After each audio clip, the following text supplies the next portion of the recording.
It's lovely to see the energy even at so late in the day. And I know it is not a time when we still have the patience to listen to more talks. But I think bhajans are always welcome, isn't it? Bhajans are welcome whether it is late in the night, whether it is early in the morning, whether it is a short drive, whether it is a long drive, whether you are walking, whether you are jogging, whether you are working. How many of you have bhajans going on in the background of your work? And for how many of you have felt Swami's presence through bhajans? That's beautiful. In fact, in the Sai movement today, bhajans are synonymous with darshan. And when I think about the Sri Sathya Sai bhajan movement, I'm reminded of that morning of October 20th, 1940. What we do not know is it was on that day that the first Akhanda Bhajan happened. Do you know that? Swami went to the garden of Anjaneyulu and Swami started the bhajan, and Swami did not want to move. People came and people started joining in, and people brought flowers and fruits and there was incense and everything. And Swami did not go back. Swami left the home of Sheshma Raju. Swami came to the garden and Swami kept sitting there. The whole night there was bhajans there. And I feel that was the first Akhanda Bhajan of the Sri Sathya Sai saga. And from then on, you see that it was Swami who has nurtured, fostered.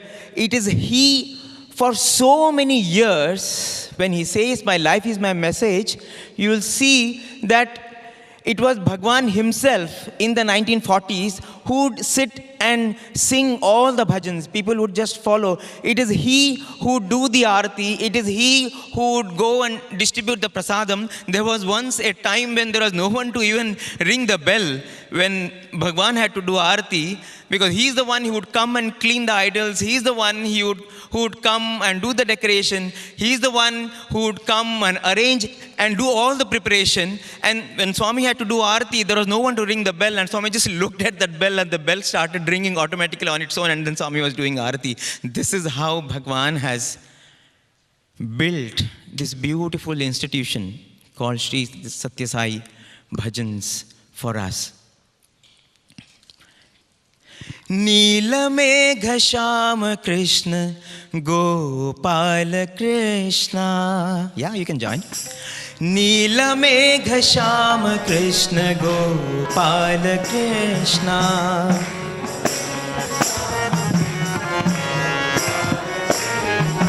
Neelamegha Shama Krishna Gopala Krishna.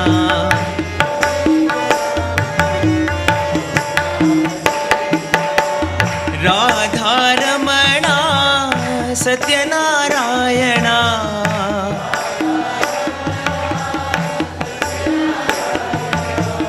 Radha Ramana Satya Narayana.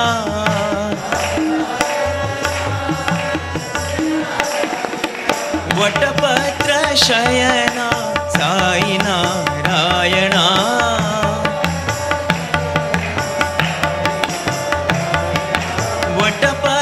Shayana Sai Narayana.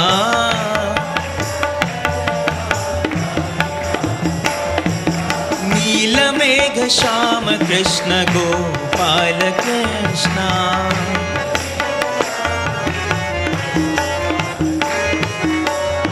Neelamegha Shama Krishna Gopala Krishna. I cannot but think of that blue which descended on that momentous morning, which glided from the heavens, that blue ball of light which just rolled and decided to get into the womb of Mother Ishwarama. And why blue? Because there is nothing that describes the infinity as blue does. You go to any of the beaches here and you just look, and it is so blue, it is so deep, it is so mysterious, it is so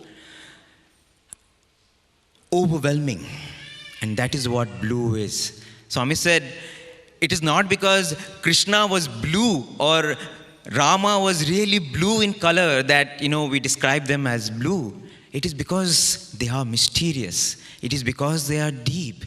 How much have we ever understood? They say that in Australia, you have not even understood 5% of the ocean. And I don't think we ever have understood even 0.0000001% of the blue, which is that purity. And I'm reminded of Iradi sir, who had the opportunity to lead the bhajans in Mandir right from 1960s. One of those very, very blessed devotees who right from 60s till Bhagwan was there in his physical form and even beyond, continued to sing in the Prasanthi Nilayam Mandir.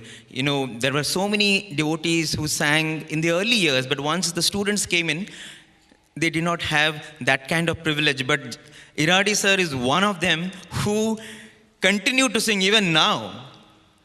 Only recently, last a year or two, he's not been singing, but even now he sings. And it was his first visit to Prasanthi Nilayam, and he was someone who loved Krishna. He was someone who was grown up only worshipping and singing the bhajans of Krishna. And he comes to the bhajan mandir, bhajan hall, and he sits there. And in those days, bhajans used to happen for 2 hours from 9 to 11.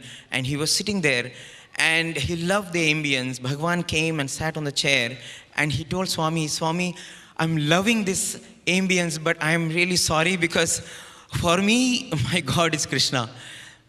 I like this. I like the bhajans and everything, but sorry, because my heart is only for Krishna. And as he was looking at Swami, slowly he saw Bhagwan's face metamorphose from the beautiful white to the deep blue. He saw Swami's orange robe changing to that celestial blue. He saw Bhagwan's curly hair, bushy hair disappearing, and there was the long locks of Krishna and the peacock feather. And he started crying, and he melted. That one darshan sealed it for Iradi sir. And from that day, every week, they started having Akhanda Bhajan. Whether there is anyone there, whether there is anyone who's coming, not coming. When I asked him, sir, who taught you bhajans? How did you learn bhajans? He said, nothing. Once we knew of Swami, we only knew to sing bhajans. So for years, every weekend, if it was a Saturday, whole night, they did bhajans. Whole night they used to do bhajans every week. Only by singing and singing and singing, I know whatever bhajans. And that same Justice Iradi sir, when Bhagwan came to Kerala and he sang Chitta Chora, Yashoda Ke Baal for the first time, Swami loved it so much. Swami came down the stage and Swami hugged him. And Swami said, you teach me this bhajan. And Swami learned that bhajan and Swami started singing. So if you look at the bhajan movement, earlier, Bhagwan himself led the bhajans, and he did it for so many years, 40s, 50s, 60s. And in those days, bhajans started when Bhagwan came into the bhajan hall. And Swami would signal the bhajans to start, and whenever Swami signaled that he would want to leave, then the bhajan session would stop and arati would be given. So you never knew actually when bhajans would stop. You never knew when bhajans would begin also, because darshan and bhajans were separate.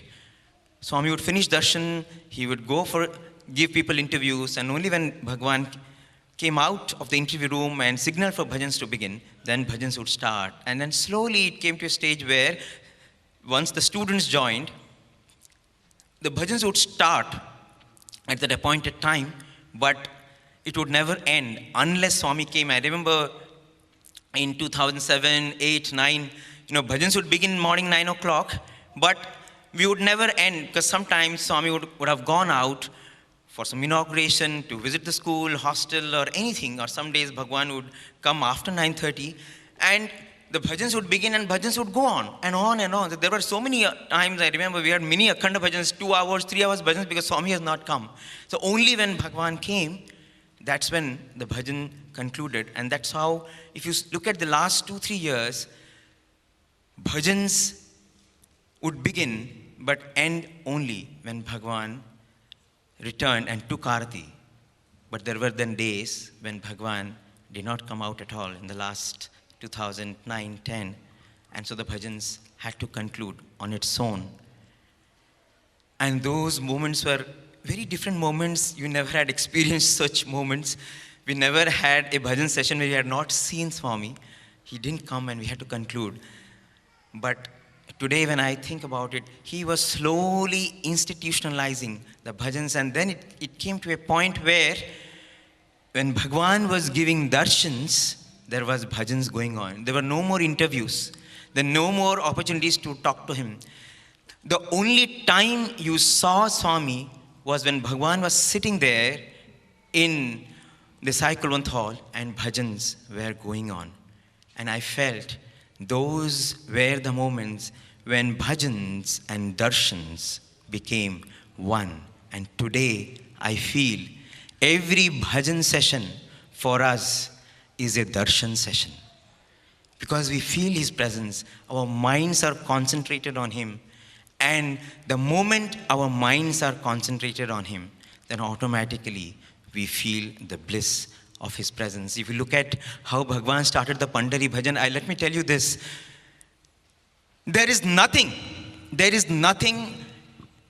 in the Sathya Sai avatar, in the Sathya Sai saga, that Swami has asked us to do, and he has not done it himself. When Pandari Bhajan started, it was Bhagwan, before Manasa Bhajare happened, who was to lead this group, and Swami was very strict with all these boys, how they should be dressed. In those days, Swami would take those dresses and used to dip them in turmeric water to give that ochre color. And Swami would be very particular about the headband, about the waistband, about the anklets. Swami would train them how they should dance, how they should sing. And do you know this? The Pandari Bhajan, Swami went from village to village with his group doing, and Swami was walking on his knees, not on his feet, on his knees. On his knees, Swami has gone village after village and done the bhajans. When Swami is asking us to do bhajans, it is because he has himself done it. If Swami is asking us to serve, because he has bent and served any number of people. We have seen Dasara times, birthday times, when Swami would keep distributing for 4 hours, 5 hours. There were times when there were boils on Swami's feet, because in those days you had very rough contract. 4 hours, 5 hours, he's been distributing. And the students saw, Swami, there is a boil. Don't worry about it. Devotees have come. I have to go. That is your problem, Swami. You pray. I can't do anything. हर प्राणी में साई,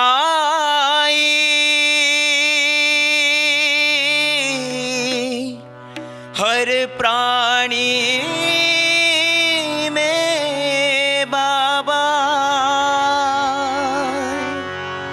सब प्रेम करो, सब प्रेम करो, मेरा साई प्रसन्न होगा। दिन दुखियों से प्रेम करो, मेरा साई प्रसन्न होगा।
साई मेरा मैं तेरा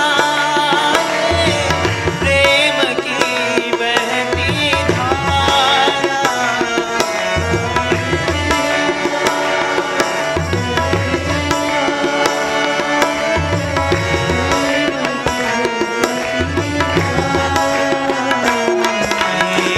प्रेम की बहती धारा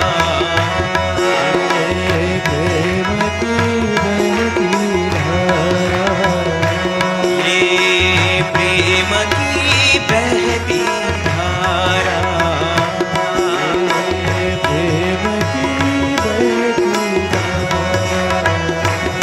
मेरा साई प्रसन्न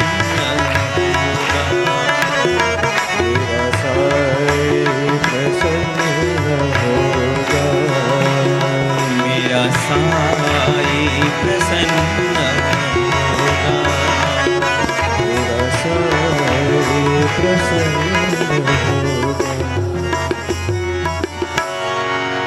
मेरा साई प्रसन्न होगा.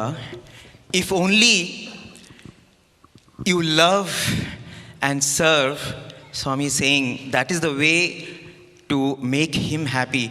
You know, there was a time when, I'll just take 5 minutes,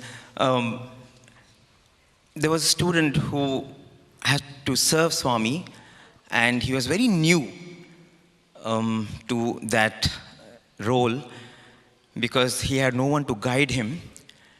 This is when Swami moved to Purnachandra Auditorium for the first time. So he was on his own trying to figure out, how to serve Swami, what to place, where. There is no way to guide you. It's not like your parent, or you can ask, tell me mom, tell me dad, what do you want? You can't tell, you can't ask. You have to anticipate. You have to know what is it that Swami will want. So he was constantly trying to figure out, what he should place where, what Swami would want at what time. So he had heard something that Swami probably writes. So, he had kept on Bhagwan's table a notebook and a pen. So after a few days, when he was cleaning the room, he went and opened the notebook and he saw that Swami has written something. And he felt very happy. Wow, this is one good thing I did. Swami really is writing something, and I have done the good thing by keeping a notebook. But he saw that Swami has written with such a small handwriting, and he's written not to waste even a little space. No margins are left. From the beginning of the page to the end of the page, Swami has used every inch of space, and it is almost as if there is not even space for an ant to crawl through the gaps. That's how Bhagwan has written. And he's like, why is Swami writing like this? Maybe Swami is thinking that, this is only one notebook. I'll keep a set of notebooks. Swami can write luxuriously, because this boy, I know him, he would write poems, and he would write poems.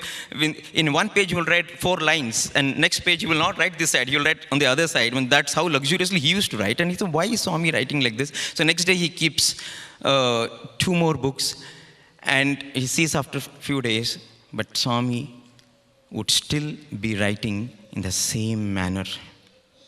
Because when he's telling us, don't waste time, don't waste paper, don't waste energy, you will see that he will do it whether he was not doing to demonstrate and to publicize about it. That is how he lived his life. Because in his life, there was nothing in the bedroom, just one table, just one cot, and the robe buttons, not many will know, for 14 years, Swami had not changed that robe button, and in fact, one of them was broken inside the chain, but he never told anyone.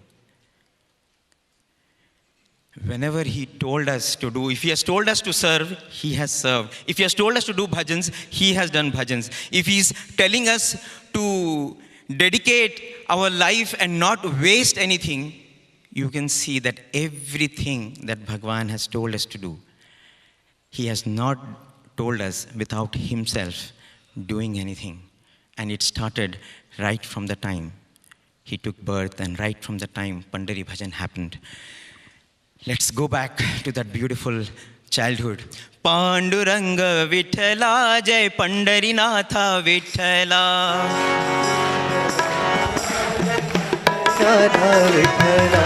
Panduranga Vitthala जय पंढरीनाथा विठ्ठला. पांडुरंग विठ्ठला जय पंढरीनाथा विठ्ठला. पांडुरंग विठ्ठला जय पुंडरीकाक्षा विठ्ठला.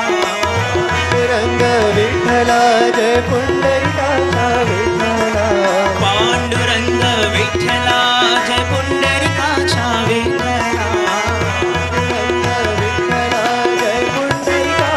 विठ्ठला. पांडुरंग विठ्ठला जय पंढरीनाथा विठ्ठला.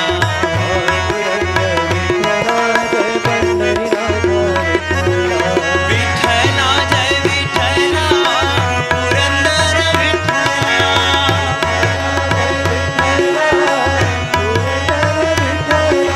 विठ्ठला जय विठ्ठला पुरंदर विठ्ठला.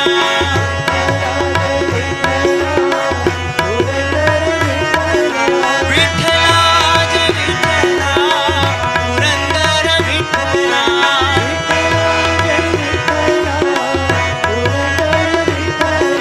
विठ्ठला जय विठ्ठला पुरंदर विठ्ठला.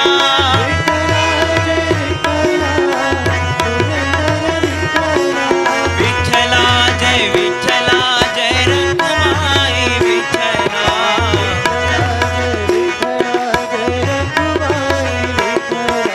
विठ्ठला जय विठ्ठला जय रखुमाई विठ्ठला.